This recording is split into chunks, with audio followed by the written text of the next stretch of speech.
पुरुषोत्तम मास कथा अध्याय 25वां। राजा द्रण्वा बोले, हे ब्राह्मण, हे मने, अब कृपा करके पुरुषोत्तम के व्रत के उद्यापन की विधि कहिए। पुरुषोत्तम मास के कृष्ण पक्ष में 14, नवमी, अष्टमी इन तिथियों में उद्यापन करना चाहिए। इस पुण्य पुरुषोत्तम मास में प्रातःकाल उठ प्रातःकाल की सब क्रिया करके जैसे सामग्री मिले उसी से 30 ब्राह्मणों को न्योता देवे। यदि शक्ति न हो तो 5 या 7 ब्राह्मणों को न्योता देवे। दोपहर में सुंदर मंडल बनाए।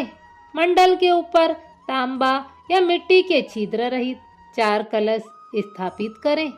चारों दिशाओं में पुरुषोत्तम भगवान की प्रतिमा के लिए कलशों पर श्रेष्ठ नारियल धरे। उन चारों कलशों पर वासुदेव, प्रद्युम्न, उत्तदेव, अनिरुद्ध इन चारों की स्थापना करें। फिर वेदांग के पारगामी वैष्णव आचार्य को बुला उस मंडल के बीच में जिसमें 4 ब्राह्मणों को जप के लिए वरण करें।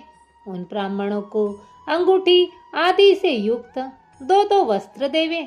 बड़े आनंद से वस्त्र आभूषणों से युक्त आचार्य को विभूषित करें। फिर देव की शुद्धि के लिए प्रायश्चित करें। फिर पूर्व कहीं हुई विधि से स्त्री सहित पूजा करें। वरण किए हुए ब्राह्मण से 4 तरह का चत्रयु का जप कराएं। चारों तरफ 4 अखंड दीपक जलाएं। फिर क्रम से नारियल आदि से अर्घ दान करें। अर्घ देने का मंत्र, हे देव देवेश, हे पुराण पुरुषोत्तम, हे हरे, आपको नमस्कार है। राधा सहित मेरे अर्घ को ग्रहण कीजिए।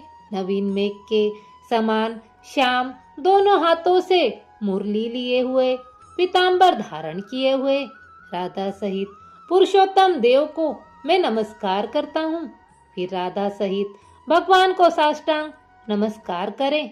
फिर ब्राह्मण को स्वर्ण सहित पूर्ण पात्र देवे और फिर आनंद से आचार्य को बहुत सी दक्षिणा देवे। पश्चात भक्ति से स्त्री सहित आचार्य को वस्त्र आभूषणों से प्रसन्न करें। फिर ऋतिजवों को उत्तम दक्षिणा देवे।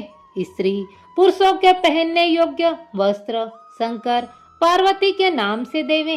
8 प्रकार का पद देवे और जूतों का जोड़ा देवे। वैष्णव ब्राह्मण के लिए श्रीमद् भागवत को देवे।